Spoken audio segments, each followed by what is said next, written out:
YouTube family.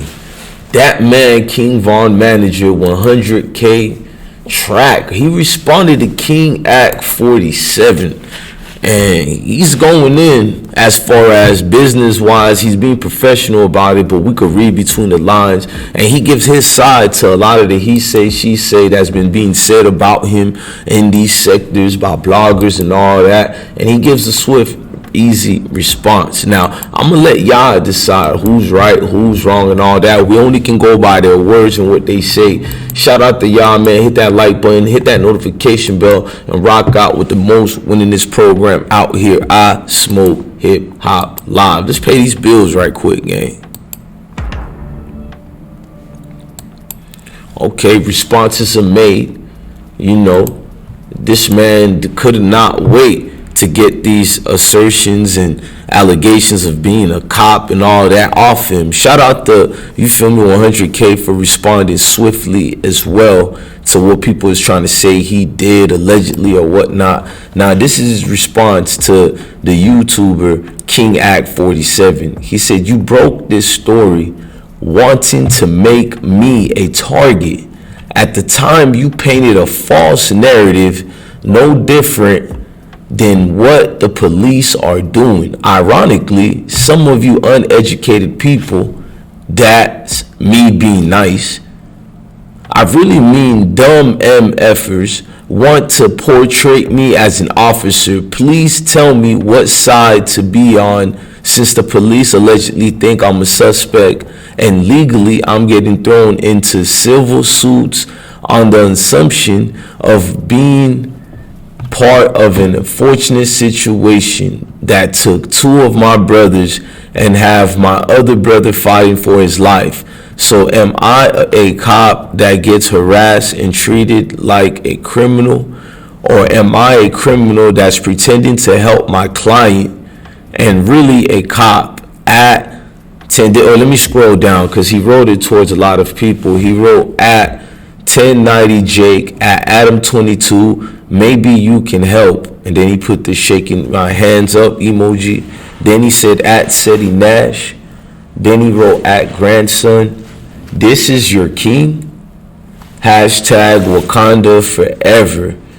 I mean, you feel me? 100 track responded. I guess in his way, this is his response to, you know, what's been going on. Now, what are some of them things? He posted it on the Instagram. This is the video he was in tune with and not liking. It's King Act 47 interviewing him over a year ago, but while he's reviewing the video. So I'm gonna be fair. Let's hear the video from King Act 47. Hang on, y'all. Okay, boom. Let's understand this whole situation, right? Now, if you guys really understand, go look at the documents, go look at the case, right? I think you guys thinking this phone is the same phone that Nelly had on him. This is a brand new phone, completely different than everything he had. Like, that night, you think if something like that happened, he's gonna have the same stuff that he had that night on him? Of course not. So if my client Melly is not worried about a phone and I have his phone to communicate with him, that would not be a problem. I think you guys are thinking this is the same exact phone. That's like, oh, it was a phone in the case.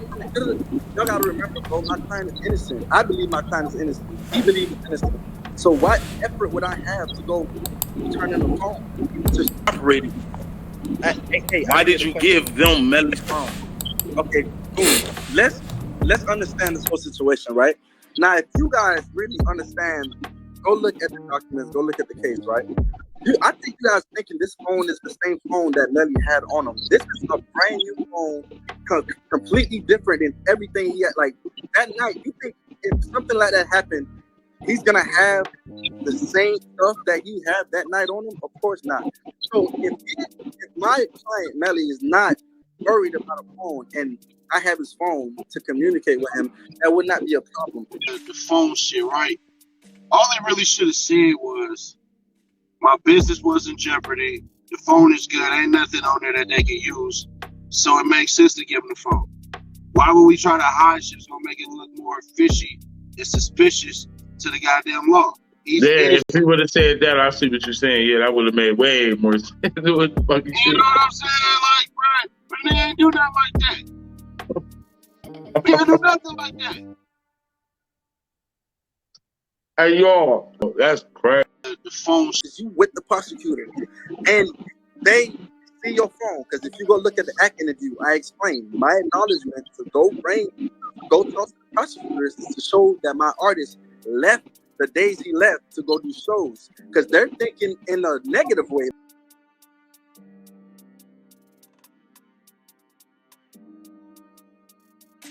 That's crazy. I think all you have. But they sent me a couple questions saying That's crazy. I think all you freaking had to do was say, bro, the business was in jeopardy.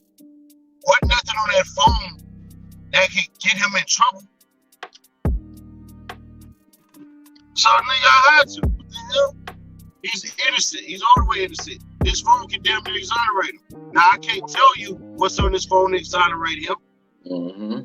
That's for the case of the case only. Since you so good at paperwork, nigga, get that paperwork when a child done. That's what I would have said. That's why I wasn't satisfied. And that bitch ass nigga Rob said, we cousins. If my cousin ever came to me like how I came to him, you getting fucked up. That nigga said, they can't track our cousin. Nigga, what the fuck wrong with you? Damn! What? But they sent me a couple questions saying not King Von, but with 100K track history, do you think he'll cooperate with the feds? Now that's some crazy stuff to even think about. When your label head has been known to give up your label mate's phone to the feds to save his own, without cursing, what's the word? Exterior? To save his own tail. That's something to make you think about. Seriously, if your label mate has a cell phone that was turned in to the police by your label boss, can you trust him? And throughout all the paperwork, it sounds like Track is going against the police. He misled the investigators. He was telling them the wrong shit. He denied knowing where Melly was when they later proved he was talking with Melly. And then allegedly he got rid of one of the murder weapons.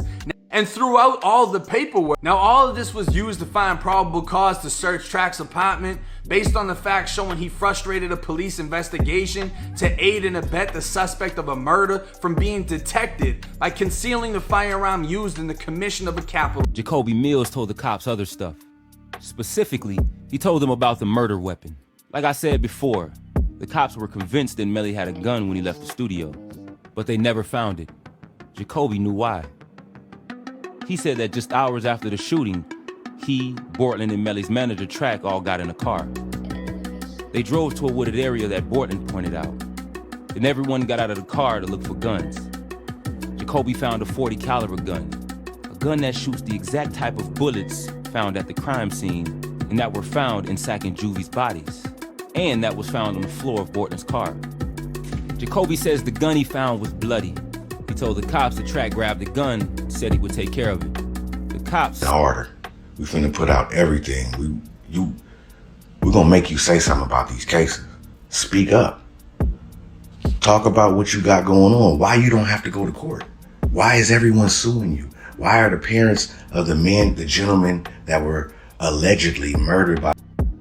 In hood sense, I got at his ass. But in business sense, he kind of was picking me apart. Because you gotta be more articulate and shit. Like, nigga, I was getting mad, nigga. You feel what I'm saying? I'm like, bitch ass nigga, you trying to play me, but afterward, and when I watched it, I got what he was saying by being more articulate. Like, you not gonna Man, salute to the YouTube family. Salute to the kings, the queens, and the gods. Y'all tell me what y'all think of it, man. You heard Track's side. Track done spoke his, innocence, and you heard several people break it down and said Track actually didn't tell. He tried to look out for them boys, and allegedly he's the one being sued and all that. I mean, Track got a point as well where he says, wait a minute, how could I be 12 if 12 is looking at me as actual one of the suspects or whatever? So, he got a point to that too. So a lot of this is speculations by everybody involved. I guess if you ain't close enough to the situation, you feel me? I don't know if we could paint the picture, but at the same time, a journalist has a right, you feel me, to go off their speculations, but they have to substantiate it with actual things. So in the sense of Act 47, I guess since he interviewed Track at all the bloggers, he's one of the main ones that got the right to speak about it. But how he goes about speaking about it, that's on him and Track business. You feel me? I'm only here to be a journalist, showing you what's going on, showing you the responses and how folks in them, you feel me, reacted to the negativity or whatever you want to call it. So if you on Track side, let us know in the comment sections. If you on King Act 47 side, let us know in the comment section. If you don't give a damn, you just watching this from behind the scenes, let us know right now, man. Like, share, and subscribe for more episodes of I Smoke Hip Hop Live. Love your family, love your kids, and stay blessed, gang.